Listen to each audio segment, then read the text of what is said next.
Salve discipuli. This is help for your Latin studies on week 3, day 2. On week 3 and day 2 in our Latin workspace A, we are asked to do exercise 14. And then if you turn the page, don't forget to turn the page. We also have exercises 15 and 16, and you're also going to copy some grammar rules 38 and 39. Let's take a look at what this is. In your purple book and on page 20, we come to exercise 14. So we have not done any further reading since yesterday. We finished exercise 13. We turn the page and go right into exercise 14, and it asks us to translate some sentences into Latin. Or into Latin, from English to Latin. So it gives us the English sentence and we translate it to Latin. I find it very helpful, and I just very lightly put this in pencil on my book. Maybe you can see it. I find it very helpful, just like we do in Essentials, to go through and label, parse, which is my subject, verb, direct object, and so on. When I come in Latin across a phrase that's of Mary or showing possession, then that whole phrase is genitive. It's a genitive noun. So let's take a look at number 1. Christians praise the Son of Mary. All right, Christians is the subject. It's in the nominative case and it's plural. We know praise also has to match in number. The verb has to match the subject in number, so it's also plural. They praise. Laudant. And then the Son is our direct object. So that word, Son, is going to have a direct object ending. And then of Mary is possessive. So that is going to be in the genitive case. So we know that our noun Christianus Christiani, but in the plural nominative, Christianus Christiani, in plural nominative, it will be Christiani. Same ending as our genitive singular, but it's a nominative plural. So Christiani, the Christians, praise, we already know is laudant.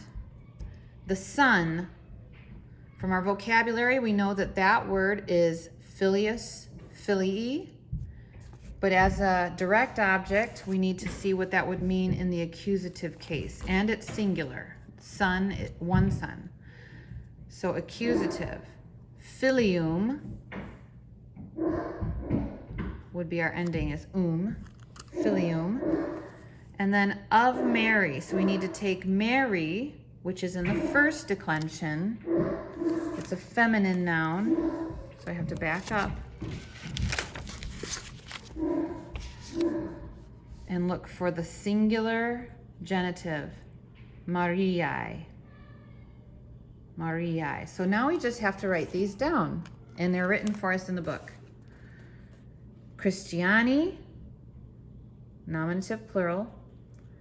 Filium, accusative singular.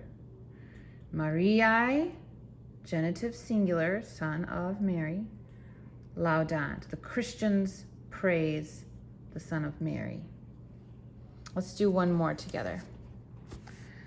Number 2 says, Mary sees the Son of God. Okay, so again, I've marked this with subject, verb, direct object, and then the genitive. So Mary is my subject, it's singular. That's in a nominative case, Maria. Sees is a singular verb, videt. The Son is my direct object. So again, looking at the accusative case, singular, filium.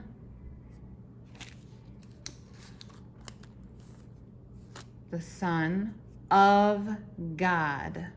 So again, it's a singular masculine and genitive showing possession.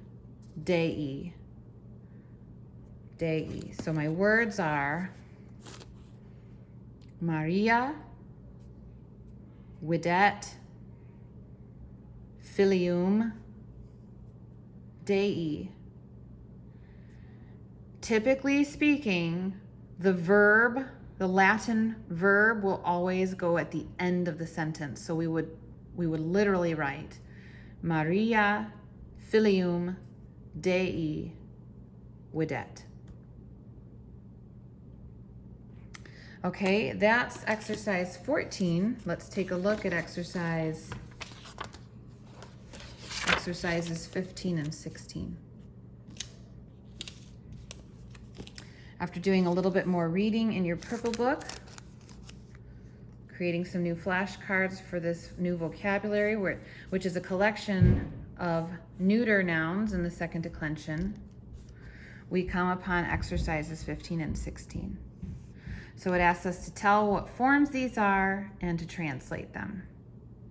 So what will help us is in our blue grammar book to look at rule number 37, neuter nouns of the second declension. Here are all the endings. So if we take a word from our list, Kylo, we want to look for that O ending. I see it here. I see it here. Those are the only two places. So it could be either of these. Kylum, Kylie, meaning sky or heaven. Changing the ending to Kylo makes it either dative, singular, neuter, or ablative, singular, neuter. In one case, it translates to or for the sky, and in the other case, it translates by, with, from the sky.